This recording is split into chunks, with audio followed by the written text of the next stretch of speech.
പറയുടെ കീഴിൽ വയ്ക്കാനുള്ളതല്ല, കട്ടിലിനടിയിൽ വയ്ക്കാനുള്ളതല്ല, പീഠത്തിന്മേൽ വയ്ക്കണം. ലോകത്തിലെ പ്രകാശമായ ക്രിസ്തുവിന് ലോകത്തിന്റെ പരമമായ മൂല്യം ക്രിസ്തുവാണെന്ന് തിരിച്ചറിവുണ്ടാകുകയും ക്രിസ്തുവിനെ ലോകത്ത് പ്രകാശിപ്പിക്കുക എന്നതാണ് ജീവിത ധർമ്മമെന്ന ബോധമുണ്ടാകുകയും ചെയ്യും. ഈശ്വരേറ്റം പ്രിയപ്പെട്ടവരെ, തിരുവഷ്ടം മീഡിയയിലേക്ക് സ്വാഗതം. എവർക്കും ഈശ്വര കൃപയും സമാധാനവും. ഇരുട്ടുള്ള ഒരു വഴിയിലൂടെ നമ്മളൊരു യാത്രയ്ക്ക് പോവാണ്. കയ്യിൽ വിളക്കുണ്ട്, പക്ഷെ വിളക്ക് തെളിയിച്ചിട്ടില്ല. ആ വിളക്ക് യാത്രയിൽ ഉപകാരപ്പെടില്ല. വിനിമയത്തിലില്ലാത്തൊരു നാണയം കയ്യിലുണ്ട്. നല്ല വിശപ്പുണ്ട്, വിശപ്പിന് ആ നാണയം ഉപകാരപ്പെടില്ല. ദൈവത്തിന്റെ വചനം സ്വീകരിക്കുമ്പോഴും നാം മനസ്സിലാക്കേണ്ട ഒരു കാര്യം, നമ്മുടെ ജീവിതത്തിൽ അത് പ്രയോഗക്ഷമമാകണം. റോമർ ലേഖനത്തിൽ 10:17 പറയും, വിശ്വാസം കേൾവിയിൽ നിന്നും, കേൾവി ക്രിസ്തുവിനെ കുറിച്ചുള്ള പ്രഘോഷണത്തിൽ നിന്നുമാണ്. വചനം കേട്ടു, വചനം ശ്രവിച്ചു, വിശ്വാസം ഉണ്ടായി. ആ വചനം നമ്മെ ശുദ്ധീകരിക്കാൻ വന്ന വചനമാണ്. യോഹന്നാൻ സുവിശേഷം 15:3 പറയും, നിങ്ങൾ കേട്ട വചന നിമിത്തം നിങ്ങൾ ശുദ്ധിയുള്ളവരായിരിക്കുന്നു. അങ്ങനെ ശുദ്ധിയുള്ളവരായി ലോകത്തിന്റെ പ്രകാശമായ വചനത്തെ, അനന്യവചനമായ ക്രിസ്തുവിനെ ഹൃദയത്തിൽ സ്വീകരിച്ചു കഴിയുമ്പോഴാണ് ദൈവമക്കളുടെ അനുഭവത്തിലേക്ക് നമ്മൾ വരിക. യോഹന്നാൻ സുവിശേഷം 8:12 പറയും, ഞാൻ ലോകത്തിന്റെ പ്രകാശമാണ്. ലോകത്തിന്റെ പ്രകാശമായ ക്രിസ്തുവിനെ നമ്മൾ സ്വീകരിക്കുമ്പോൾ ദൈവമക്കളുടെ സ്ഥാനം നാം അനുഭവിക്കാൻ തുടങ്ങും. അതിനു മുമ്പ് നാം ദൈവമക്കൾ അല്ലാതിരുന്നിട്ടല്ല, പക്ഷെ അനുഭവിക്കണമെങ്കിൽ അറിവ് വേണം. അങ്ങനെ ആ അറിവിലൂടെ യോഹന്നാൻ 1:12 പറയും പ്രകാരം നമ്മൾ ദൈവത്തിന് മക്കളുടെ സ്ഥാനം അനുഭവിച്ചു. തന്നെ സ്വീകരിച്ചവർക്കെല്ലാം, തന്റെ നാമത്തിൽ വിശ്വസിക്കുന്നവർക്കെല്ലാം ദൈവമക്കളാകാൻ അവൻ കഴിവ് നൽകി. അങ്ങനെ ദൈവമക്കളുടെ സ്ഥാനത്തേക്ക് വരുന്നു, ശുദ്ധീകരിക്കപ്പെട്ടു. നമ്മൾ തന്നെ ലോകത്തിന്റെ പ്രകാശമാണ് എന്ന തിരിച്ചറിവിലേക്ക് നമ്മൾ പോകും. മത്തായി സുവിശേഷം 5:14 അത് പറയും, നിങ്ങൾ ലോകത്തിന്റെ പ്രകാശമാണ്. അങ്ങനെ ലോകത്തിന്റെ പ്രകാശമായ ക്രിസ്തു നമ്മിൽ പ്രകാശിക്കാൻ തുടങ്ങുമ്പോഴാണ് ഇരുളിനെ അകറ്റുന്ന ആ പ്രകാശത്തിന്റെ അനുഭവം നമുക്കുണ്ടാകുക. ആ പ്രകാശത്തെ കീഴടക്കാൻ ഇരുളിന് കഴിഞ്ഞില്ല എന്ന് യോഹന്നാൻ സുവിശേഷം 1:5 പറയുന്നുണ്ട്. അങ്ങനെ ഇരുളിനെ കീഴടക്കാത്ത ആ പ്രകാശമായ അനന്യവചനം ഹൃദയത്തിനകത്ത്, ജീവിതത്തിനകത്ത് പ്രയോഗക്ഷമമായി മാറുമ്പോഴാണ് യഥാർത്ഥത്തിൽ വിശ്വാസ ജീവിതം അനുഭവപൂർണമായിട്ട് മാറുന്നതും അത് ജീവിതത്തെ നിയന്ത്രിക്കുന്നതായി മാറുന്നതും. ജീവിതത്തിൽ ഉപകാരപ്പെടാത്തൊരു വിശ്വാസം ഒരു കേവലാചാരമായി അധപ്പതിക്കും. എത്രയേറെ ആചാരങ്ങളിലും അനുഷ്ഠാനങ്ങളിലും പങ്കെടുക്കുന്നവരാണ് നമ്മൾ. വചനം തന്നെയും കാണാതെ പഠിക്കുന്നവരും എഴുതി വയ്ക്കുന്നവരും പറഞ്ഞു പ്രാർത്ഥിക്കുന്നവരും ഒക്കെയാണ്. പക്ഷെ പ്രയോഗ വഴിയിലേക്ക് വരുന്നില്ല. വിശ്വാസം അതിന്റെ പ്രയോഗ വഴിയിലേക്ക് വരാത്ത കാലത്തോളം വിശ്വാസം നിർജീവമായിരിക്കും. പ്രവൃത്തി കൂടാതെയുള്ള വിശ്വാസം നിർജീവമാണ്. യാക്കോബ് 2:19 പറയും, ദൈവം ഏകനാണെന്ന് നിങ്ങൾ വിശ്വസിക്കുന്നു, പിശാചുക്കളും അങ്ങനെ തന്നെ വിശ്വസിക്കുന്നു. അവ ഭയന്ന് പറയുകയും ചെയ്യുന്നു. നമുക്കത്ര ഭയമില്ല. അപ്പൊ അനന്യവചനമായ ക്രിസ്തുവിനെ ജീവിത പ്രയോഗത്തിൽ കൊണ്ടുവരാത്ത കാലത്തോളം ജീവിതത്തിൽ ക്രിസ്തു അനുഭവമാകുന്നില്ല, ക്രിസ്തു ദൗത്യത്തിൽ നമുക്ക് പുരോഗമിക്കാൻ കഴിയുന്നില്ല. വിശ്വാസം ഒരു ദൗത്യമേൽപ്പിക്കുന്ന കാര്യമാണ്. അത് കേവലമായി അവനവനിൽ ഒതുങ്ങുന്ന കാര്യമല്ല. എന്റെ വിശ്വാസത്തിൽ ഞാൻ വളരുമ്പോൾ അത് ഫലം പുറപ്പെടുവിക്കും. ആ ഫലം ലോകത്ത് ക്രിസ്തുവിനെ പ്രകാശിപ്പിക്കും. അങ്ങനെ ക്രിസ്തുവിനെ പ്രകാശിപ്പിക്കാത്തൊരു വിശ്വാസം എൻ്റെ അകത്തുണ്ടായത് കൊണ്ട് എനിക്ക് ഉപകാരമില്ലെന്ന് മാത്രമല്ല, അത് ആ ദൗത്യ നിർവഹണത്തിൽ ഇടപെടുന്നില്ല. ജീവിത പ്രയോഗത്തിൽ ഇടപെടാത്ത വിശ്വാസവും നാം സ്വീകരിച്ച വചനവും എപ്പോഴും പറയ്ക്ക് കീഴിൽ വെച്ചതുപോലെയാകുന്നു, കട്ടിലിന്റെ കീഴെ വെച്ചതുപോലെയാകുന്നു. മർക്കോസ് സുവിശേഷം 4:21 പറയാം, വിളക്ക് കൂട്ടിരുന്നത് പറയുടെ കീഴിൽ വെക്കാനല്ല, കട്ടിലിനടിയിൽ വെക്കാനല്ല. പറയുടെ കീഴിൽ എങ്ങനെയാണ് വെക്കുന്നത്? പറ ഒരു അളവ് പാത്രമാണ്, അതുകൊണ്ട് അളക്കുന്നതായിട്ട് മാറും. നമ്മൾ ചില വചനമൊക്കെ പറഞ്ഞ് പ്രാർത്ഥിക്കില്ല, ചില വചനങ്ങൾ പറഞ്ഞ് പ്രാർത്ഥിക്കും. ആ വചനത്തിന് ശക്തിയുണ്ടെന്ന് പറഞ്ഞിട്ടാണ്. യഥാർത്ഥ വചനമായ ക്രിസ്തുവിനെ ഹൃദയത്തിൽ സ്വീകരിക്കുകയും ക്രിസ്തുവിൽ പിതാവായ ദൈവത്തോട് പ്രാർത്ഥിക്കുകയും, പ്രാർത്ഥിക്കുക എന്ന് വെച്ചാൽ ബന്ധപ്പെടുകയും, ബന്ധം പുലർത്തുകയും, ആ ബന്ധത്തിൽ ദൈവിക ബന്ധത്തിനകത്ത് ഭൗതിക ജീവിതത്തെ പരിവർത്തിപ്പിക്കുകയും ചെയ്യുമ്പോഴാണ് വിശ്വാസം അനുഭവപ്രദമായിട്ട് മാറുക. അതിനു പകരം വചനത്തെ പറയുടെ കീഴിൽ വയ്ക്കുന്നു, നമ്മുടെ താല്പര്യങ്ങളുടെ കീഴിൽ വയ്ക്കുന്നു, നമ്മുടെ അളവുകളുടെ കീഴിൽ വയ്ക്കുന്നു. അത് പ്രയോഗക്ഷമമാകുന്നില്ല. അത് പീഠത്തിന്മേലായിരുന്നു വെക്കേണ്ടത്, അത് പ്രകാശിക്കേണ്ടതായിരുന്നു. ആ പ്രകാശം അനുഭവപ്പെടാതിരിക്കും വിധം വചനത്തെ കേവലാർത്ഥത്തിൽ ഒതുക്കുന്നു, അത് ഹൃദയത്തിനകത്ത് വയ്ക്കുന്നു. യേശു ഇത് പറയുന്നത് വിധക്കാരന്റെ ഉപമ പറഞ്ഞതിന് ശേഷമാണ്. വിധക്കാരന്റെ ഉപമ പറയുമ്പോൾ കൃത്യമായിട്ട് പറഞ്ഞു, വചനം വീഴുന്നിടങ്ങളെക്കുറിച്ച്, വഴിയരികിൽ വീണ, പാറമേൽ വീണ, മുള്ളുകൾക്കിടയിൽ പെട്ടുപോയ വചനത്തെക്കുറിച്ച്. ജീവിതത്തിന്റെ ഇത്തരം സന്ദർഭങ്ങളിൽ വചനം നാം സ്വീകരിക്കുന്നത് ഫലപ്രാപ്തിയുള്ളതായി മാറുന്നില്ല. എന്തുകൊണ്ടാണ്? ഒരുക്കപ്പെടാത്ത നിലം, സ്വീകരിക്കാത്ത നിലം ഫലം പുറപ്പെടുവിക്കില്ല. കേട്ടത് ദൈവവചനമാണ്, അറിയുന്നത് ദൈവവചനമാണ്. ആ അറിവ് കേവലമായ അറിവായി നിലനിൽക്കുന്നു, ഒരു കേട്ടുകേൾവിയായിട്ട് മാത്രം നിലനിൽക്കുന്നു. അത് ഹൃദയത്തെ ദ്രവിപ്പിക്കുന്ന ഒന്നായിട്ട് മാറുന്നില്ല, ഹൃദയത്തിലെ കാഠിന്യത്തെ അത് കളയുന്നില്ല. മർക്കോസ് സുവിശേഷം 9:49 പറയും, ഉപ്പിന്റെ ഉറകെട്ട് പോയാൽ അതെങ്ങനെ ഉറകൂട്ടും? എല്ലാവരും അഗ്നിയാൽ ഉറകൂട്ടപ്പെടും. എങ്ങനെയാണ് അഗ്നിയാൽ ഉറകൂട്ടപ്പെടുന്ന വചനം തമ്മിൽ പ്രവർത്തിക്കുന്നത്? ജെറമ്യാ പ്രവചനം 23:29 പറയുന്നുണ്ട്, എന്റെ വചനം അഗ്നി പോലെയും പാറയെ പിളർക്കുന്ന കൂടം പോലെയുമല്ലേ. അങ്ങനെ അഗ്നി പോലെയും പാറയെ പിളർക്കുന്ന കൂടം പോലെയുമായ വചനം എന്റെ ഹൃദയത്തിന്റെ കാഠിന്യത്തെ ഉടയ്ക്കുകയും എന്റെ ഹൃദയത്തിനകത്ത് ദൈവസ്നേഹത്തിന്റെ വിളക്ക് കൊളുത്തുകയും ചെയ്യുമ്പോൾ അത് പീഠത്തിന്മേൽ വെച്ച വിളക്കായിട്ട് മാറും. അപ്പോൾ അത് പ്രകാശിക്കും, അത് ഉപകാരപ്പെടും. ജീവിതാനുഭവം എപ്പോഴും ക്രിസ്തു കേന്ദ്രീകൃതമാകണമെന്ന് പറയുമ്പോൾ എന്തുകൊണ്ടാണ് ക്രിസ്തു കേന്ദ്രീകൃതമായ അനുഭവത്തിൽ ഉയരാത്തത് എന്ന ചോദ്യത്തിന് ഉത്തരം കണ്ടെത്തണം. കാരണം ഒന്നേ ഉള്ളൂ, അത് പ്രയോഗവൽക്കരിക്കപ്പെടുന്നില്ല. കേൾക്കുന്ന വചനത്തെ ഹൃദയത്തിൽ സ്വീകരിക്കുന്നു, വിശ്വസിക്കുന്നു. വിശ്വസിക്കുക എന്നതിനർത്ഥം നമ്മുടെ ജീവശ്വാസമായിട്ട് ഈ വചനം മാറുന്നു. അങ്ങനെ ജീവശ്വാസമാകുമ്പോൾ അത് പ്രയോഗത്തിൽ വരുന്നു. പ്രയോഗത്തിൽ വരാത്തതൊന്നും നമുക്ക് അനുഭവം നൽകുന്നതായി മാറില്ല. നമ്മൾ ചിന്തിക്കാതെ പോകുന്നൊരു കാര്യമാണ്. അപ്പൊ ജീവിതത്തിന് അർത്ഥമെന്ത് എന്നത് തത്വജ്ഞാനികളുടെ മാത്രം ഒരു വിഷയമല്ല. എല്ലാ സാധാരണ മനുഷ്യരും ജീവിതത്തിൽ ഏതെങ്കിലും ഒരു അവസരത്തിൽ ജീവിതത്തിന് അർത്ഥമെന്ത്, ഇതൊക്കെ കൊണ്ട് എന്ത് കാര്യം എന്ന് ചിന്തിക്കും. അങ്ങനെ ചിന്തിക്കുമ്പോൾ ഞാൻ ഇങ്ങനെ പ്രകാശിക്കാൻ വന്നവനാണ് എന്ന യാഥാർത്ഥ്യം, ക്രിസ്തു എനിക്കൊരു ദൗത്യം തന്നിട്ടുണ്ടെന്നും അത് ക്രിസ്തുവിനെ ലോകത്ത് അനുഭവപ്പെടുത്തുക എന്നുള്ളതാണെന്നും അങ്ങനെ അനുഭവപ്പെടുത്തുന്നതിലൂടെ ആത്മസാക്ഷാത്കാരം നേടുകയാണ് ജീവിത ലക്ഷ്യമെന്നും ജീവിതത്തിന്റെ പരമാർത്ഥം ഭൗതിക ജീവിതത്തെ ആത്മപ്രകാശം കൊണ്ട് പൂർണ്ണമാക്കുക എന്നതാണെന്നും തിരിച്ചറിയാതെ പോകുമ്പോൾ നമ്മുടെ ജീവിതത്തിനകത്ത് വചനം ഇടപെടുന്ന അനുഭവം നമുക്കുണ്ടാകില്ല. പലപ്പോഴും വചനം എഴുതി പ്രാർത്ഥിക്കുന്നു, വചനം പറഞ്ഞു പ്രാർത്ഥിക്കുന്നു, വചനം പലയാവർത്തി എഴുതി വെക്കുന്നു. ഇതൊക്കെ ചെയ്യുന്നത് കൊണ്ട് കാര്യങ്ങൾ സാധിക്കാമെന്നും താൽക്കാലികമായ ലോകത്ത് സൗഖ്യവും സന്തോഷവുമുള്ളവരായിരിക്കാമെന്നും നാം തെറ്റിദ്ധരിക്കുന്നു. നാം ഈ വചനത്തെ 100 ആവർത്തി എഴുതിയാലും നമ്മുടെ ഹൃദയത്തിനത് ചലനമുണ്ടാക്കില്ല. ഹൃദയത്തിൽ ചലനമുണ്ടാക്കണമെങ്കിൽ ജീവിത സന്ദർഭങ്ങളിലേക്ക് വചനം കടന്നു വരണം. ജീവിത സന്ദർഭങ്ങളോട് ഏറ്റുമുട്ടുന്നതായി വചനം മാറണം. അങ്ങനെ ജീവിത സന്ദർഭങ്ങളെ പരിശോധിക്കാനും ജീവിത സന്ദർഭങ്ങൾക്കകത്ത് ഇടപെടാനും വചനത്തെ നാം അനുവദിക്കുമ്പോൾ നമ്മുടെ ഹൃദയത്തിനകത്ത് നല്ല ഫലങ്ങൾ പുറപ്പെടുവിക്കുന്ന അനുഭവം ഉണ്ടാവും. അപ്പോഴാണ് 30 മേനി 60 മേനി 100 മേനി വിളവുണ്ടാകുക. ആദ്യത്തെ സ്റ്റെപ്പിൽ ഈ 30 മേനിയാണ് നല്ലത് മനസ്സിലാവും. കുറച്ച് കഴിയുമ്പോഴാണ് ഉചിതമായത് ഇതാണ് എന്നൊരു ബോധ്യം ഉണ്ടാകുക. മൂന്നാമത് ദൈവത്തിന് ഏറ്റവും പ്രിയങ്കരമായത് എന്തെന്ന് ബോധ്യത്തിലേക്ക് എത്തിച്ചേരാൻ പറ്റും. അങ്ങനെ എത്തിച്ചേരാത്ത കാലത്തോളം നമ്മുടെ ജീവിതത്തിനകത്ത് അതൊരു മാറ്റം സംഭവിപ്പിക്കുന്ന കാര്യമായിട്ട് മാറില്ല. അതുകൊണ്ടാണ് വഴിയരികിലും പാറപ്പുറത്തും മുള്ളുകൾക്കിടയിലും വീണ വിത്തിനെ കുറിച്ച് ക്രിസ്തു പഠിപ്പിക്കുന്നത്. നല്ല നിലമായിട്ട് ഒരുക്കപ്പെടാനായി ഹൃദയം തുറവിയുള്ളതാകണം. ദൈവവചനത്തെ ജീവിതത്തിനകത്ത് പ്രയോഗവൽക്കരിക്കുക എന്നതാണ് നമ്മുടെ ദൗത്യമെന്ന കാര്യത്തിൽ നമുക്ക് ബോധ്യമുണ്ടാകണം. ഇത് കേൾക്കുക മാത്രം ചെയ്യുന്ന ആത്മവഞ്ചകരാകാതെ ജീവിതത്തിൽ അനുവർത്തിക്കുന്നവരും കൂടിയായി നമുക്ക് മാറാൻ കഴിയണം എന്ന് യാക്കോബ് ശ്രീ ഓർമ്മിപ്പിക്കുക. മുഖം നോക്കുന്ന കണ്ണാടി നോക്കുന്ന പോലെ വചനം കേട്ടിട്ട് പോവല്ല വേണ്ടത്. വചനത്തെ ജീവിതത്തിനകത്ത് പ്രയോഗവൽക്കരിക്കാൻ അവസരം കൊടുക്കണം. ജീവിതത്തിനകത്ത് ഇടപെടാൻ അനുവദിക്കണം. വചനം ജീവിതത്തിനകത്ത് ഇടപെടുന്ന അനുഭവം ഉണ്ടാവുമ്പോഴാണ് പ്രവൃത്തിയിൽ അത് പ്രകാശിതമാകുക.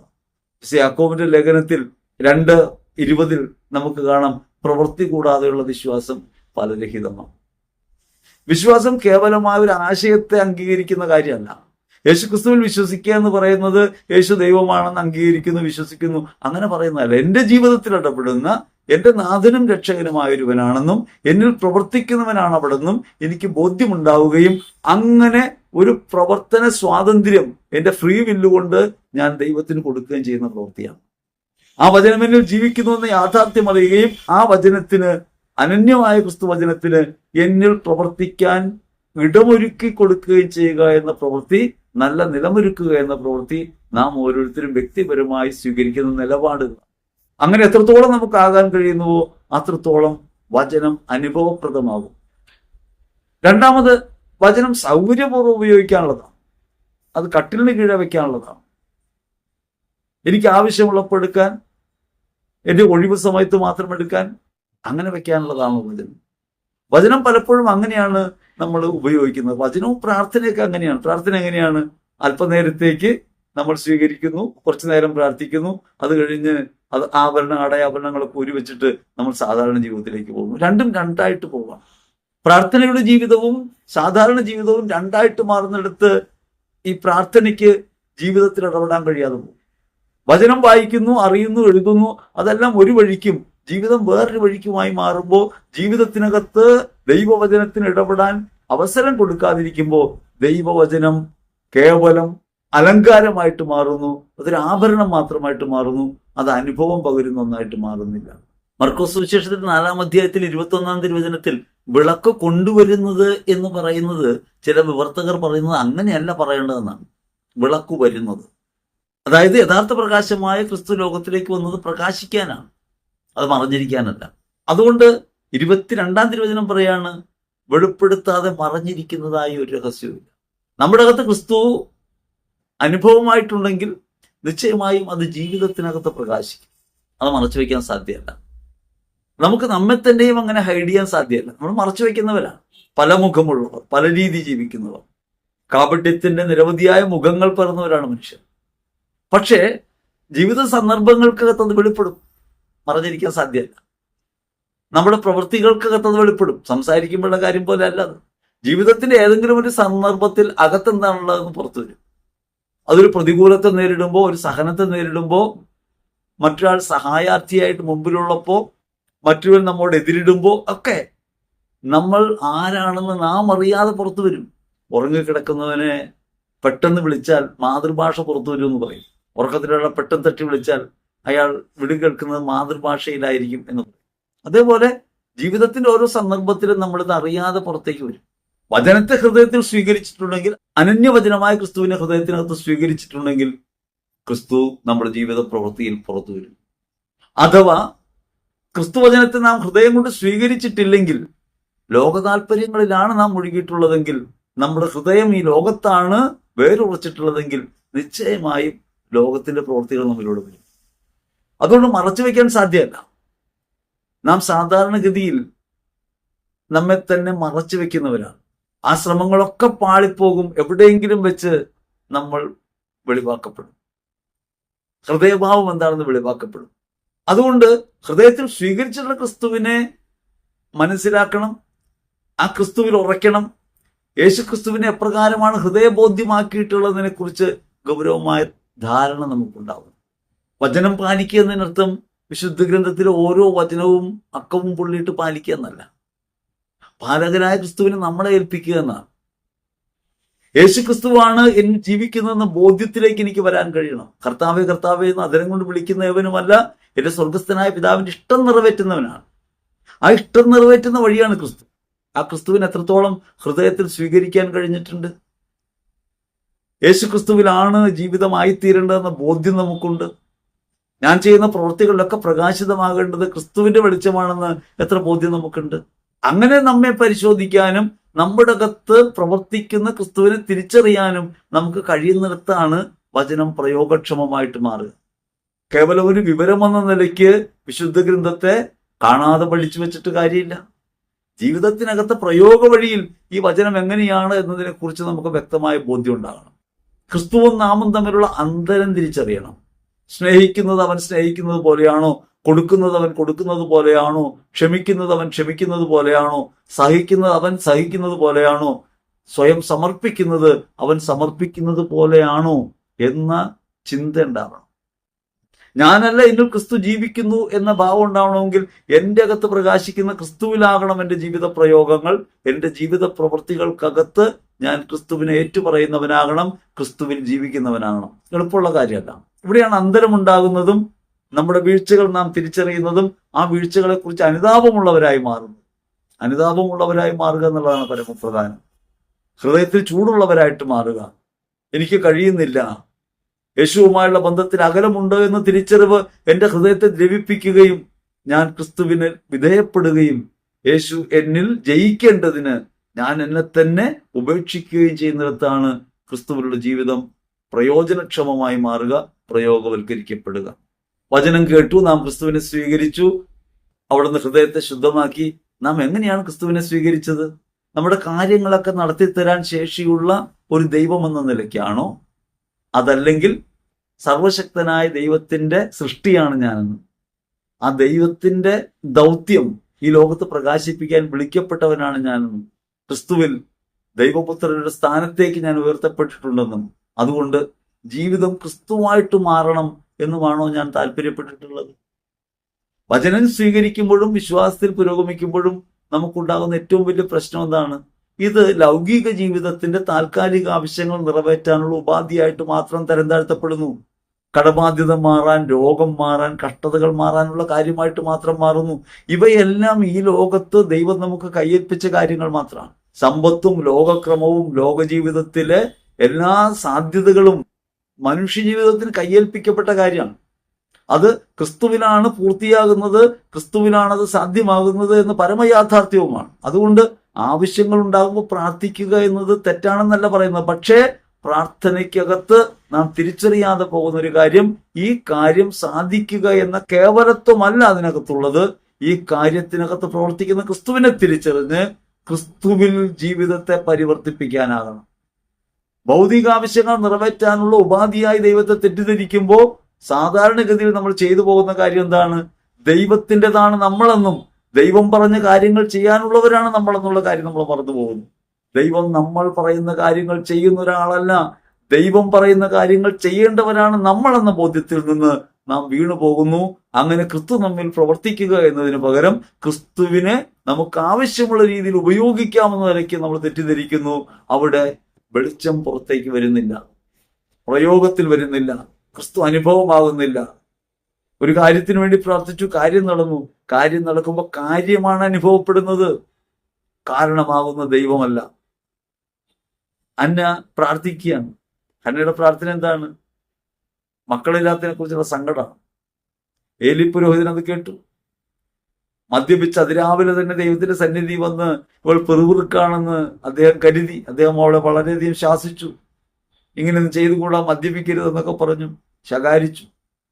ശകാരം കേട്ടപ്പോൾ അവൾ പറഞ്ഞു, ഇതൊന്നും അല്ല കാര്യം, എൻ്റെ ഹൃദയത്തിന്റെ വ്യഥ ഞാൻ ദൈവസന്നിധിയിൽ ചൊരിഞ്ഞതാണ്. എന്താണ് വ്യഥ? മക്കളില്ലാത്തതാണ്, വന്ധ്യയായതാണ്. ആ വിഷമം പറഞ്ഞു. ഏലി പറഞ്ഞു, നീ പൊയ്ക്കൊള്ളുക, എല്ലാം ശരിയാവും. അടുത്ത വർഷം വരുമ്പോൾ, ഇനിയും ദേവാലയത്തിൽ വരുമ്പോൾ കുഞ്ഞുണ്ടാകും കൂടെ. അവളത് വിശ്വസിച്ചു പോയി. പതിവ് ജീവിത രീതിയിൽ തന്നെ ജീവിച്ചു. അവൾക്ക് കുഞ്ഞുണ്ടായി. ഈ ഭാഗം മാത്രം നമ്മൾ പറയും, ഹന്ന പ്രാർത്ഥിച്ചു, ഹന്നയ്ക്ക് കുഞ്ഞുണ്ടായെന്ന് പറയും. പക്ഷെ ഹന്ന ചെയ്ത പ്രവൃത്തി എന്താണെന്ന് പറയില്ല. ഹന്ന കുഞ്ഞിനെ ദേവാലയത്തിൽ ഉപേക്ഷിക്കുക. എന്തിനാണ് ഹന്ന ഈ കുഞ്ഞിനെ ദേവാലയത്തിൽ ഉപേക്ഷിക്കുന്നത്, സാമൂഹലിനെ ഉപേക്ഷിക്കുന്നത്? പ്രാർത്ഥിച്ച് കിട്ടിയ കുഞ്ഞല്ലേ ഉപേക്ഷിക്കാമോ? ഹന്ന ഉപേക്ഷിക്കുന്നത്, ഹന്നയ്ക്ക് വേണ്ടിയിരുന്നത് കുഞ്ഞല്ല, ദൈവം തൻ്റെ ജീവിതത്തിൽ ഇടപെടുന്നു എന്ന അറിവാണ്. ദൈവം തൻ്റെ ജീവിതത്തിൽ ഇടപെടുന്നവനാണ് എന്ന ബോധ്യത്തിൽ എത്തിച്ചേരുമ്പോൾ പിന്നെ സ്വീകരിച്ചവ ആവശ്യമില്ല. വിശുദ്ധ പത്രോസും യോഹന്നാനും ഒക്കെ മീൻ പിടിച്ചുകൊണ്ടിരിക്കുമ്പോൾ വല കഴുകി വൃത്തിയാക്കുന്ന സമയത്താണ് യേശു പ്രസംഗിക്കാൻ ചെല്ലുന്നത്. വിശുദ്ധ ലൂക്കാസ് സുവിശേഷത്തിൽ 5-ാം അധ്യായത്തിൽ പ്രസംഗമൊക്കെ കഴിഞ്ഞ് ഈശോ അവരോട് പറഞ്ഞു, വള്ളത്തിന്റെ വലത്ത് ഭാഗത്ത് നീക്കി വലയെറിഞ്ഞു, നിറയെ മത്സ്യങ്ങൾ കിട്ടി. സാധാരണഗതിയിൽ ഒരു അത്ഭുതം കണ്ട് അത്ഭുതത്തിൽ മയങ്ങേണ്ടതിന് പകരം ശിഷ്യന്മാർ ചെയ്തത് യേശുവിനെ അനുഗമിക്കുകയാണ്. അവർ മത്സ്യം ഉപേക്ഷിച്ചു, വള്ളം ഉപേക്ഷിച്ചു. എന്തുകൊണ്ടാണ്? ഈ അത്ഭുതത്തിൽ നിന്ന് ഒരടയാളം അവർ തിരിച്ചറിഞ്ഞു. ആ അടയാളം ക്രിസ്തു ജീവിക്കുന്നു എന്നതാണ്. ആ അടയാളം തിരിച്ചറിയുമ്പോൾ നമ്മുടെ ജീവിതത്തിൽ ഈ താൽക്കാലികതകൾ നാം തിരിച്ചു വരേണ്ടതാണ്. പക്ഷേ ജീവിതത്തിൽ എപ്പോഴും ചെയ്യുന്നത് എന്താണ്? താൽക്കാലികതകൾ കുരുങ്ങി കേവല അവശ്യ സാധ്യത്തിനുള്ള, കാര്യസാധ്യത്തിനുള്ള ഉപാധിയായി ദൈവത്തെ മൂർത്തിവൽക്കരിച്ച് നാം പ്രതിഷ്ഠിക്കുകയാണ്. നാം ദൈവത്തിന് പ്രതിഷ്ഠിക്കപ്പെട്ടവരാണെന്ന് കരുതുന്നില്ല. ദൈവത്തെ നമ്മളിങ്ങനെ കൂടെ ചുമക്കുകയാണ്, ദൈവമാണ് നമ്മളെ ചുമക്കുന്നത് എന്ന കാര്യം നമ്മൾ മറന്നു പോകുന്നു. അതുകൊണ്ട് ദൈവത്തിന്റെ പ്രവൃത്തികൾ മറ്റുള്ളവർക്ക് ചെയ്തു കൊടുക്കുക, ദൈവത്തെ അനുഭവപ്പെടുത്തുക എന്നതാണ് എൻ്റെ ജീവിത ദൗത്യമെന്ന് ഞാൻ തിരിച്ചറിയാതെ പോകുന്നു. അങ്ങനെ തിരിച്ചറിയാതെ പോകുന്നതുകൊണ്ട് എന്നെ ഞാൻ പ്രകാശിപ്പിക്കുന്നുണ്ട്. എൻ്റെ വിശ്വാസരാഹിത്യത്തെ, ക്രിസ്തുവുമായുള്ള എൻ്റെ അകലത്തെ ഞാൻ എൻ്റെ പ്രവൃത്തികൾ വഴി ലോകത്തിന് മുമ്പിൽ അടയാളപ്പെടുത്തുന്നു. ക്രിസ്തു പ്രകാശിക്കേണ്ട ഞാൻ, എന്നിൽ തന്നെ പ്രകാശിക്കേണ്ട ഞാൻ ഇരുളായി മാറുന്നു. അതുകൊണ്ട് ലോകത്തിന് മുൻപിൽ ക്രിസ്തു സാക്ഷ്യമായിട്ട് മാറാൻ കഴിയുന്നില്ല. വചനം അനുഭവമാകുന്നില്ല, പ്രയോഗവൽക്കരിക്കപ്പെടുന്നില്ല. അത് എൻ്റെ വിശപ്പിന് ഭക്ഷണമാകുന്നില്ല. വിശന്നുകൊണ്ടേയിരിക്കുകയാണ്. കാരണം താൽക്കാലികതകളാണ്. വിശപ്പിനുള്ള ഭക്ഷണം ധരിച്ച് ജോലിക്ക് വേണ്ടി, കാറിന് വേണ്ടി, കൂലിക്ക് വേണ്ടി, സമ്പത്തിന് വേണ്ടി, ആരോഗ്യത്തിന് വേണ്ടി, മക്കൾക്ക് വേണ്ടി ഒക്കെ ഇങ്ങനെ പ്രാർത്ഥിച്ചുകൊണ്ടിരിക്കുകയാണ്. ഇവയെല്ലാം എൻ്റെ വിശപ്പടക്കുമെന്ന് ഞാൻ തെറ്റിദ്ധരിക്കുന്നു. യഥാർത്ഥത്തിൽ ജീവന്റെ അപ്പമായ ക്രിസ്തുവിനെ ജീവിതത്തിനകത്ത് സ്വീകരിക്കാതെ പോകുന്നു. ആചാരങ്ങളിലും അനുഷ്ഠാനങ്ങളിലും പങ്കെടുക്കുന്നുണ്ട്, വചനം പറഞ്ഞ് പ്രാർത്ഥിക്കുന്നുണ്ട്. പക്ഷെ ഇവയെല്ലാം കെട്ടപ്പെടുന്നത് കേവല താൽക്കാലികതകളിൽ മാത്രമാകുന്നു. താൽക്കാലികതകൾ, അത്ഭുതങ്ങൾ അടയാളങ്ങളായി മാറണം. അടയാളം എന്നത് അവൻ എന്നിൽ ജീവിക്കുന്നു എന്ന യാഥാർത്ഥ്യം എന്നെ ബോധ്യപ്പെടുത്തുന്ന കാര്യമാണ്. ആ ബോധ്യത്തിൽ നിന്ന് ഞാൻ എൻ്റെ പ്രവർത്തികൾ ക്രിസ്തുവിൻ്റെതാക്കി മാറ്റണം. ലോകത്ത് ക്രിസ്തു എന്നിലൂടെ ജീവിക്കുന്ന അനുഭവം ഉണ്ടാകണം. മറ്റുള്ളവരിലേക്ക് ക്രിസ്തുവിന്റെ വെളിച്ചത്തെ പകർന്നു കൊടുക്കാനുള്ള ശേഷി പീഠത്തിന്മേൽ വെക്കുമ്പോഴാണ് ഉണ്ടാകുക. മറഞ്ഞിരിക്കുന്നത് വെളിപ്പെടാതിരിക്കില്ല. എത്രയേറെ മറച്ചു വെച്ചാലും, എത്രയേറെ കാപഢ്യങ്ങൾ നാം കാണിച്ചാലും ഹൃദയത്തിനകത്തുള്ളത് പുറത്തേക്ക് വരും. ഹൃദയത്തിനകത്തുള്ളത് പുറത്തേക്ക് വരും. നമ്മൾ ഒരാളുമായി എന്തെങ്കിലും തർക്കം ഉണ്ടാകുന്ന സമയത്ത് നമ്മളൊന്ന് മൗനം പാലിച്ചു നോക്കിയേ. മറ്റേയാൾ ആക്ഷേപശരങ്ങൾ കൂട്ടിക്കൊണ്ടിരിക്കും. അവസാനം അയാളുടെ ഉള്ളിലുള്ളത് എന്താണെന്ന് പറയും. പണ്ട് ചെറുപ്പകാലത്ത് കരാട്ടെ പ്രാക്ടീസ് ചെയ്യുക. അപ്പൊ അന്ന് പഠിപ്പിച്ച ഒരു ക്ഷമയുടെ കാര്യം ഇതാണ്: നിങ്ങൾ ആരെങ്കിലും അനാവശ്യം പറയുവോ, നിങ്ങൾക്കെതിരൊക്കെ പറയുകയോ ചെയ്താൽ മൈൻഡ് ചെയ്യരുത്. വീണ്ടും വീണ്ടും പറയും, അപ്പോഴും മൈൻഡ് ചെയ്യരുത്. വീണ്ടും പിന്നെ തോളത്ത് കൈവയ്ക്കും, അപ്പോഴും മൈൻഡ് ചെയ്യരുത്. ഇടിക്കാൻ കൈ ഉയർത്തും, അപ്പോഴും തടുക്കാനേ പാടുള്ളൂ, ഇടിക്കരുത്. അങ്ങനെ ക്ഷമയുടെ ഒരു പാഠം അവർ പഠിപ്പിക്കും. കാരണം ഇത് പഠിച്ചു കഴിയുമ്പോഴത്തേക്ക് ഇടിക്കാനുള്ള ത്വര ഉണ്ടാവും. അത് മാറാൻ വേണ്ടിയാ. ക്രിസ്തു നമ്മുടെ പക്ഷത്ത് എന്ന് നമുക്ക് ബോധ്യമുണ്ടെങ്കിൽ, അവൻ നമ്മിലുണ്ട് എന്ന് ബോധ്യമുണ്ടെങ്കിൽ, ഈ അടയാളങ്ങളിലൂടെ എല്ലാം അവൻ വെളിപ്പെടുത്തിയത് അവൻ എന്നിൽ ഇടപെടുന്ന ആളാണ് എന്ന ബോധ്യത്തിലേക്ക് ഞാൻ എത്തിച്ചേർന്നാൽ എൻ്റെ ജീവിത പ്രയോഗത്തിനകത്ത് ക്രിസ്തു ഉണ്ടാവും. അല്ലെങ്കിൽ അത് പാറമേൽ വീണതുപോലെ, വഴിയരികിൽ വീണതുപോലെ, മുള്ളുകൾക്കിടയിൽ വീണതുപോലെ നിഷ്ഫലമായി തീരും. നല്ല നിലത്ത് വിത്ത് വീഴണം. ഹൃദയം ഒരുക്കണം. നിങ്ങൾ കേട്ട വചന നിമിത്തം നിങ്ങൾ ശുദ്ധിയുള്ളവരായിരിക്കുന്നു. ആദ്യം ഈ വചനത്തെ തുറവിയോടെ സ്വീകരിക്കാൻ പറ്റണം. എൻ്റെ ജീവിതത്തിനകത്ത് ഇടപെടുന്ന അനുഭവം എനിക്ക് നൽകണം. ആ ഇടപെടുന്നത് എങ്ങനെയാണ്? എൻ്റെ ജീവിത പ്രയോഗത്തിനകത്ത് ഈ ക്രിസ്തു വചനത്തെ ഞാൻ പ്രയോഗവൽക്കരിക്കുമ്പോൾ മാത്രമാണ്. അനന്യവചനമായ ക്രിസ്തുവിനെ ജീവിതത്തിനകത്ത് പ്രയോഗവൽക്കരിക്കാൻ ഞാൻ മനസ്സാകുമ്പോഴാണ്. അതുകൊണ്ടാണ് വചനം നിനക്ക് സമീപസ്ഥമാണ്, നിന്റെ അതരത്തിലും ഹൃദയത്തിലും അതുകൊണ്ട്, മനസ്സ് വെച്ചാൽ നിനക്കത് പാലിക്കാൻ കഴിയും. മനസ്സ് വെക്കണം. ജീവിതം ക്രിസ്തുവിനെ അടയാളപ്പെടുത്താനുള്ളതാണെന്നും അനുഭവപ്പെടുത്താനുള്ളതാണെന്നും പ്രയോഗവൽക്കരിക്കാനുള്ള വേദിയാണെന്ന് തിരിച്ചറിയണം. ദൈവം രക്ഷിക്കുന്നു എന്ന ക്രിസ്തുവാകുന്ന വാക്ക്, ക്രിസ്തുനാമം എൻ്റെ ജീവിതത്തിനകത്ത് പ്രയോഗവൽക്കരിക്കപ്പെടാനുള്ളതാണ് എന്ന ബോധ്യത്തിൽ ഞാൻ എത്തിച്ചേരുമ്പോൾ എന്നിൽ മറഞ്ഞിരിക്കുന്നത് വെളിപ്പെടും. എൻ്റെ അകത്തുള്ളത് ക്രിസ്തുവാണെങ്കിൽ ക്രിസ്തു വെളിപ്പെടും. മർക്കോസ് 4:23 പറയാണ്, കേൾക്കാൻ ചെവിയുള്ളവൻ കേൾക്കട്ടെ. എന്ത് കേൾക്കട്ടെ? മർക്കോസ് 4:3 പറയുന്നുണ്ട് എന്താണ് കേൾക്കേണ്ടതെന്ന്. കേൾക്കുവിൻ, വിതക്കാരൻ വിതയ്ക്കാൻ പുറപ്പെട്ടു. വിതക്കാരന്റെ വിതയെക്കുറിച്ചാണ് പറയുന്നത്, ദൈവവചനത്തെക്കുറിച്ചാണ് പറയുന്നത്.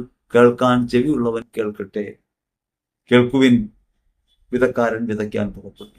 ദൈവത്തിന്റെ അനന്യവചനമായ ക്രിസ്തു എന്നിൽ വിതയ്ക്കപ്പെട്ടിട്ടുണ്ട്. വിശ്വാസം വഴി ഞാൻ അവനെ സ്വീകരിച്ചിട്ടുണ്ട്. അങ്ങനെ ദൈവം അവന്റെ സ്ഥാനത്തേക്ക് ഉയർത്തപ്പെട്ടിട്ടുണ്ട് എന്ന ബോധ്യം എന്നിലുണ്ടാവുകയും ഞാൻ എന്താണ് ചെയ്യേണ്ടത്? താബോർ മലയിൽ വെച്ച് ശിഷ്യന്മാരോട് പിതാവായി ദൈവം വെളിപ്പെടുത്തി കൊടുക്കുന്നുണ്ട്, ഇവൻ എൻ്റെ പ്രിയപുത്രൻ, ഇവന്റെ വാക്ക് ശ്രവിക്കുവിൻ. അവന്റെ വാക്ക് അവന്റെ വചനമാണ്. അവന്റെ വചനം എന്നാൽ ആളത്വമാണ്. ആ ആളത്വം എന്നിൽ പ്രകാശിക്കുന്നു. പ്രകാശിക്കപ്പെടേണ്ട ക്രിസ്തുവിനെ എനിക്ക് ലോകത്ത് അനുഭവപ്പെടുത്താൻ പറ്റണം. ക്രിസ്തുവാകുന്ന വിളക്കിനെ ലോകത്തിന്റെ അന്ധകാരത്തെ നീക്കാനുള്ള ശേഷിയുണ്ട്. ഒരു ഇരുളും അതിനെ കീഴടക്കില്ല. പക്ഷേ ഞാനത് പറയുടെ കീഴിൽ വെക്കരുത്, കട്ടിനടി വെക്കരുത്, പ്രകാശിപ്പിക്കാനായി പീഠത്തിന്മേൽ വെക്കണം. ജീവിതത്തിൽ അത് പ്രയോഗക്ഷമമായ പ്രവർത്തന മേഖലയിൽ വരണം. അങ്ങനെ ജീവിത വഴിയായി, ജീവിതത്തിന്റെ പ്രയോഗ കേന്ദ്രമായി ക്രിസ്തുവിനെ എത്രത്തോളം നമ്മൾ തിരിച്ചറിയുന്നുവോ അതേ അളവിൽ നമുക്ക് കിട്ടും, അതിലും കൂടുതലും കിട്ടും.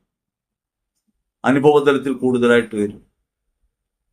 ക്രിസ്തുവചനത്തെ കേവലം വാക്യങ്ങളായി സ്വീകരിച്ച് പ്രാർത്ഥനയിൽ ഒതുക്കി എഴുതി വെച്ച് കാര്യം കാണാൻ വേണ്ടി ഉപയോഗിച്ച് ഒക്കെ നമ്മൾ തള്ളിക്കളയുമ്പോൾ വാസ്തവത്തിൽ നാം ദൈവവചനത്തെ നമ്മിൽ നിന്ന് നീക്കിക്കളയുന്നുണ്ട്. അഥവാ നമ്മുടെ താൽക്കാലിക ആവശ്യങ്ങളുടെ പരിമിതികൾ നിറവേറ്റാനുള്ള കാര്യമായിട്ട് ചെറിയ അളവിൽ എടുക്കുന്നുണ്ട്. അളക്കുന്ന അളവിലേ നമുക്ക് കിട്ടും. അതുകൊണ്ട് അങ്ങനെയൊക്കെ പ്രാർത്ഥിക്കുന്നവർ കാര്യം നടക്കുന്നില്ലേ? നടക്കും, അളക്കുന്ന അളവിൽ. പക്ഷേ ഉപകാരപ്പെടില്ല, താൽക്കാലികതകളിൽ തീരും. നിങ്ങളുടെ ആവശ്യം പ്രാർത്ഥിച്ചു, കാര്യം നടന്നു, ഞങ്ങൾ പ്രാർത്ഥിച്ചിട്ട് നടക്കുന്നുണ്ടല്ലോ. ഇപ്പൊ ചിലരൊക്കെ ചോദിക്കും, അവിടെ പോയി പ്രാർത്ഥിച്ചിട്ട് കാര്യം നടക്കുന്നുണ്ടല്ലോ, ഇവിടെ പ്രാർത്ഥിക്കുന്നവരുടെ കാര്യം നടക്കുന്നുണ്ടല്ലോ. അളക്കുന്ന അളവിൽ കിട്ടും. കാരണം അവൻ സർവശക്തനായ ദൈവമാണ്, അവൻ പ്രവർത്തിക്കും, അതിലൊന്നും തർക്കം വേണ്ട. പക്ഷെ അളക്കുന്ന അളവിൽ കിട്ടും. അത് നിത്യതയ്ക്ക് ഉപകാരപ്പെടില്ല, പ്രയോഗക്ഷമമാകില്ല. വിശപ്പിന് ഭക്ഷണം കിട്ടി, അതുകൊണ്ട് വിശപ്പ് തീരുന്നില്ലല്ലോ, പിന്നെയും വിശപ്പ്. എന്നാൽ ഈശോ പറയാണ്, ഒരിക്കലും വിശക്കാതിരിക്കാനുള്ള കാര്യം എന്താണ്? എന്നെ സ്വീകരിക്കുന്നവൻ. അവിടുന്ന് പറയുന്നുണ്ട്, നശ്വരമായ അപ്പത്തിനു വേണ്ടി അന്വേഷിക്കാതെ നിത്യജീവന്റെ അപ്പത്തിന് വേണ്ടി അന്വേഷിക്കണം. ഇത് താൽക്കാലികമാണ്. ആ വിശപ്പ് വീണ്ടും വരും. ഒരു ഭക്ഷണവും വിശപ്പിനെ നീക്കുന്നില്ല. ഒരു ലഭ്യതയും ആവശ്യത്തെ മാറ്റിക്കളയുന്നില്ല. ഒരാവശ്യം മാറുമ്പോൾ വേറൊന്ന് വരും. ആവശ്യങ്ങളും ലഭ്യതയും താൽക്കാലികങ്ങളാണ്. അളക്കുന്ന അളവിൽ നിങ്ങൾക്ക് കിട്ടും, കൂടുതലും കിട്ടും. പക്ഷേ നാം എങ്ങനെ അളക്കുന്നു എന്ന് പരിശോധിക്കണം. നമ്മുടെ ജീവിതത്തിന് നിയന്താവായി, രക്ഷകനായി, സമഗ്രതയും സമ്പൂർണതയുമായി ക്രിസ്തുവിനെ നാം തിരിച്ചറിയുന്നുവെങ്കിലാണ് യഥാർത്ഥത്തിൽ ദൈവാനുഭവത്തിലേക്ക് നമുക്ക് ഉയരാൻ പറ്റുക. അപ്പോഴാണ് ഈ താൽക്കാലികതകളെല്ലാം അതിലംഘിക്കുന്ന ദൈവത്തിന്റെ സ്നേഹപ്രവൃത്തി അനുഭവിക്കാൻ പറ്റുക. വിശ്വാസത്തെ ഹൃദയത്തിനകത്ത് അങ്ങനെ രക്ഷയുടെ മാർഗമായി തിരിച്ചറിയുകയും വിശ്വാസം പ്രവൃത്തി വഴി പ്രയോഗവൽക്കരിക്കുകയും ചെയ്യുമ്പോൾ അവന് വീണ്ടും നൽകപ്പെടും, ഉള്ളവന് നൽകപ്പെടും. അഥവാ കേവല താൽക്കാലികമായ ആശ്വാസങ്ങൾക്ക് വേണ്ടിയുള്ള ഒരു ശ്രമമായിട്ട് ഇത് മാറുന്നുവെങ്കിൽ ഉള്ളതുപോലും എടുക്കപ്പെടും. വിശ്വാസം ക്ഷയിച്ചു പോകുന്നുണ്ട്. അങ്ങനെയുള്ള കാര്യങ്ങൾ കാണുമ്പോൾ ഉണ്ടാകുന്ന വിശ്വാസം പിന്നീട് ഇല്ലാതെ പോകുന്നു. കാര്യം കാണാനുള്ള ഉപാധിയായി ദൈവത്തെ തെറ്റിദ്ധരിക്കുമ്പോൾ നിരന്തരമായ ആവശ്യങ്ങൾക്ക് വേണ്ടി അർത്ഥനകൾ ഉണ്ടാകും. ആ അർത്ഥനകൾ അവസാനം നിഷ്ഫലമായി തീരും. നാം അറിയാതെ തന്നെ വിശ്വാസത്തിൽ നിന്ന് നാം താഴേക്ക് പോയിക്കൊണ്ടിരിക്കും. അതുകൊണ്ട് വിശ്വാസ ജീവിതത്തിൽ ക്രിസ്തുവിനെ പ്രയോഗവൽക്കരിക്കുക എന്നുള്ളത് പ്രധാനമാണ്. വിശ്വാസത്തിന്റെ പ്രയോഗശേഷിയെ തിരിച്ചറിയണം. ഈ ലോകത്ത് ജീവിക്കുമ്പോൾ ക്രിസ്തുവിൽ ജീവിക്കുക എന്ന അനുഭവത്തിലേക്ക് വരാൻ വചനം നമ്മെ സഹായിക്കണം. നമ്മിൽ നൽകപ്പെട്ട വചനം, ക്രിസ്തുവാകുന്ന വചനം നമ്മിൽ ഫലം പുറപ്പെടുവിക്കുന്ന അനുഭവം ഉണ്ടാകണം. ആത്മാവിന്റെ ഫലങ്ങൾ സ്നേഹം, ശാന്തി, ആനന്ദം, ദയ, ക്ഷമ, നന്മ, വിശ്വസ്തത, സൗമ്യത, ആത്മസംയമനം, അടക്കം, സഹനശക്തി, ശുദ്ധത എന്നിങ്ങനെ 12 ഫലങ്ങൾ ചൂടി നിൽക്കുന്നവരായിട്ട് നമുക്ക് മാറാൻ പറ്റണം. വചനം നമ്മിൽ പ്രയോഗക്ഷമമാകുമ്പോൾ നമ്മൾ പ്രകാശിക്കും, നമ്മുടെ ജീവിതത്തിൽ പ്രകാശിക്കുന്ന അനുഭവം ഉണ്ടാവും. അങ്ങനെ ജീവിതത്തിൽ വചനം പ്രകാശിക്കാനും സ്വയാനുഭവമായി മാറാനും അത് മറ്റുള്ളവർക്ക് വെളിച്ചം പകരുന്നതായി മാറാനും ഇടയാക്കുമ്പോഴാണ് യഥാർത്ഥത്തിൽ നിത്യതയെ സംബന്ധിച്ച പ്രത്യാശയായി നമ്മുടെ ജീവിതം മാറും. നമ്മുടെ ജീവിതത്തിൽ നാം നിത്യതയെ സംബന്ധിച്ച ഒരു പ്രത്യാശയിലേക്ക് വിളിക്കപ്പെട്ടവരാണ്. കേവലം താൽക്കാലികതയിൽ കുടുങ്ങാനുള്ളവരല്ല. ഭൗതിക ആവശ്യങ്ങൾ നിറവേറുന്നത് കൊണ്ട് നമുക്ക് നിത്യമായി നിലനിൽക്കാൻ സാധ്യമല്ല. താൽക്കാലിക ആവശ്യങ്ങൾ നിറവേറുമ്പോൾ താൽക്കാലികതയിലാണ് നമ്മൾ ജീവിക്കുക, നിത്യമായിട്ടല്ല. നിത്യതയുടെ പ്രകാശത്തിൽ നമുക്ക് ജീവിക്കാൻ കഴിയണമെങ്കിൽ പ്രത്യാശയായ ക്രിസ്തുവിനെ ജീവിതത്തിന്റെ വഴിയായി കാണാനും നിത്യതയ്ക്ക് ഉതകും വിധമുള്ള ജീവിതമായി ജീവിതത്തെ പരിവർത്തിപ്പിക്കാനും നമുക്ക് കഴിയണം. നമ്മുടെ നശ്വരതയെക്കുറിച്ചുള്ള ബോധ്യം നമുക്കുണ്ടാകണം. 1 കൊറിന്ത്യർ 5-ാം അധ്യായത്തിൽ 1-ാം തിരുവചനം പറയാണ്, ഈ ഭൗമിക ഭവനം നശിച്ചു പോകാം, ഒരു നിത്യമായ ഭവനം ഞങ്ങൾക്കുണ്ട്. നിത്യതയുമായി ബന്ധപ്പെട്ടൊരു ബോധ്യത്തിലല്ലാതെയാണ് ഈ ലോകത്ത് ജീവിക്കുന്നതെങ്കിൽ അത് ക്രിസ്തുവിലുള്ള വിശ്വാസമാണെന്ന് ധരിക്കരുത്. അത് കേവലം മൂർത്തി സങ്കല്പമായി നിങ്ങൾ സൃഷ്ടിച്ചെടുത്ത ഒരു ദൈവത്തിലുള്ള വിശ്വാസം, കാര്യം കാണാനുള്ള ദൈവം. അവൻ സർവശക്തനാണെന്ന് പറയുമ്പോൾ എന്റെ ജീവിതത്തിൽ കാര്യങ്ങൾ നടത്താനുള്ള സർവശക്തി, അതിനപ്പുറം പോകുന്നില്ല. വാസ്തവത്തിൽ ഈ ഭൗമിക ഭവനം, ഈ ജീവിതം താൽക്കാലികമാണെന്നും നിത്യമായൊരു ജീവിതമുണ്ടെന്നും ഒരു ബോധ്യത്തിലേക്ക് എത്തിച്ചേരുമ്പോഴാണ് വിശ്വാസം അനുഭവപ്രദമായി മാറുന്നതും ഈ ലോകത്തിന് പ്രകാശം നൽകുന്ന ഒന്നായിട്ട് മാറുന്നതും. നമ്മൾ ഈ ലോകത്ത് ജീവിക്കുമ്പോൾ നിരവധി ഞെരുക്കങ്ങളും അസ്വസ്ഥതകളും ആവശ്യങ്ങളുടെ സമ്മർദ്ദങ്ങളും ഒക്കെ വന്ന് നമ്മളെ മൂടുന്നുണ്ട്. ഇവയൊക്കെ മാറിക്കിട്ടണമെന്നാണ് നമ്മൾ ആഗ്രഹിച്ചുകൊണ്ടിരിക്കുന്നത്. പക്ഷെ വാസ്തവത്തിലൊന്ന് ആലോചിക്കണം, ഈ സമ്മർദ്ദങ്ങൾ എന്താ? നിരന്തരമായ സമ്മർദ്ദങ്ങളും പരിമിതികളും എന്താണ് നമ്മോട് പറയുന്നത്? ഇവിടം ഇങ്ങനെയാണെന്നാണ്. ശാശ്വതമായ ഒരു സൗഖ്യത്തിലേക്ക് നമ്മൾ എത്തണമെങ്കിൽ നമുക്കിവിടെ സാധ്യമല്ല എന്നൊരു കാര്യമാണത് പറയുക. താൽക്കാലിക ആശ്വാസം ലഭിക്കും, പക്ഷെ ആ താൽക്കാലിക ആശ്വാസങ്ങളൊന്നും നിലനിൽക്കുന്നതല്ല. ഒരാവശ്യവും പരിപൂർണമാക്കപ്പെടുന്നില്ല. കാരണം ഈ ഭവനം ഇപ്രകാരമുള്ളതാണ്. ഭൗതികാവശ്യങ്ങൾ കൊണ്ട് ആശ്വാസം ലഭിക്കും എന്ന് നമ്മൾ കരുതുമ്പോൾ അത് നിത്യാശ്വാസമല്ലെന്ന് ആത്മാവിനറിയാം. ആത്മാവ് നെടുവീർപ്പെടുകയാണ്. ദൈവസന്നിധിയിൽ എത്തിച്ചേരും വരെ ആത്മാവിന് സ്വസ്ഥതയില്ല. നമ്മുടെ വിചാരം ഈ ഭൗതികമായ ആവശ്യം നടക്കുമ്പോൾ നമ്മൾ തൃപ്തരാകുന്നതാണ്. അതുകൊണ്ട് ഭക്ഷണം കഴിച്ചാൽ വിശപ്പ് മാറുമെന്നും വെള്ളം കുടിച്ച ദാഹം മാറുമെന്നും ഒക്കെ നമ്മൾ ചിന്തിക്കുന്നു. താൽക്കാലികമാണ്. അതിനുശേഷവും വിശപ്പും ദാഹവും നിലനിൽക്കുന്നു. അത് പരിപൂർണമാക്കപ്പെടുന്നത് നിത്യതയിലാണ് എന്ന പരമാർത്ഥം ആത്മാവിനറിയാം. അതുകൊണ്ട് ആത്മാവ് നിരന്തരം അസ്വസ്ഥമാണ്, നെടുവീർപ്പെട്ടുകൊണ്ടേയിരിക്കുന്നു. 1 Corinthians 5:2 പറയുന്നുണ്ട്, ഈ ആത്മീയ വസതി പോകാൻ ഞങ്ങൾ വ്യഗ്രത കൊണ്ടുകൊണ്ടിരിക്കുകയാണ്, വെമ്പൽ കൊണ്ടുകൊണ്ടിരിക്കുകയാണ്. അച്ചാരമായി തങ്ങൾക്ക് പരിശുദ്ധാത്മാവിനെ ദൈവം നൽകിയിട്ടുണ്ടെന്ന് പറയുന്ന വിശുദ്ധ പൗലോസ് ലേഖനത്തിൽ പറയാണ്, ഞങ്ങൾ ഈ ഭൗമിക കൂടാരത്തിലായിരിക്കുന്ന കാലത്തോളം ക്രിസ്തുവുമായി അകലമുണ്ട് എന്ന് ഞങ്ങൾ അറിയുന്നു. അവിടെ നിത്യതയ്ക്ക് വേണ്ടിയാണ് ജീവിതമെന്ന ഒരു പരമാർത്ഥം ഹൃദയത്തിനകത്ത് ബോധ്യമായി ഉണ്ടാകുന്നില്ലെങ്കിൽ വിശ്വാസത്താൽ നാം നയിക്കപ്പെടുന്നില്ല എന്നാണ് നാം മനസ്സിലാക്കേണ്ടത്. 1 Corinthians 5:7 പറയും, എന്തെന്നാൽ ഞങ്ങൾ നയിക്കപ്പെടുന്നത് വിശ്വാസത്താലാണ്, കാഴ്ചയാലല്ല. ഭൗമികമായ കാഴ്ചയും ഈ പരിമിതിയുമല്ല വിശ്വാസത്തിന്റെ അടയാളമായിട്ട് കാണേണ്ടത്. ഹൃദയത്തിനകത്തുള്ള ബോധ്യമാണ്. ക്രിസ്തുവാകുന്ന അനന്യവചനത്തെ ജീവിത പ്രയോഗമാക്കി മാറ്റുന്ന വഴിയിലൂടെ യാത്ര ചെയ്യാൻ എനിക്ക് നിങ്ങൾക്കും കഴിയണമെന്നാണ് വചനം ഓർമ്മിപ്പിക്കുന്നത്. ഈശ്വരറ്റം പ്രിയപ്പെട്ടവരെ, അതുകൊണ്ട് ജീവിതത്തിന് അർത്ഥമില്ലാതില്ല. ജീവിതത്തിന് അർത്ഥമുണ്ട്. അത് ദൈവത്തിൽ എത്തിച്ചേരുക എന്നുള്ളതാണ്. ആ ദൈവത്തിൽ എത്തിച്ചേരുന്ന യാത്രയിലാണ് ജീവിതമെന്ന ബോധ്യമുണ്ടാകുമ്പോൾ നമ്മുടെ ജീവിതം ക്രിസ്തുവിനെ പ്രകാശിപ്പിക്കുന്നതായിട്ട് മാറണം.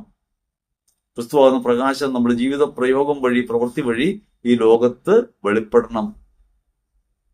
അങ്ങനെ ഹൃദയത്തിനകത്തുള്ള ക്രിസ്തുവിന് ആനുകാലിക ലോകത്തിന് അനുഭവപ്പെടുത്തുക എന്ന ദൗത്യം നമുക്കുണ്ട് എന്ന കാര്യം ഓർക്കണം.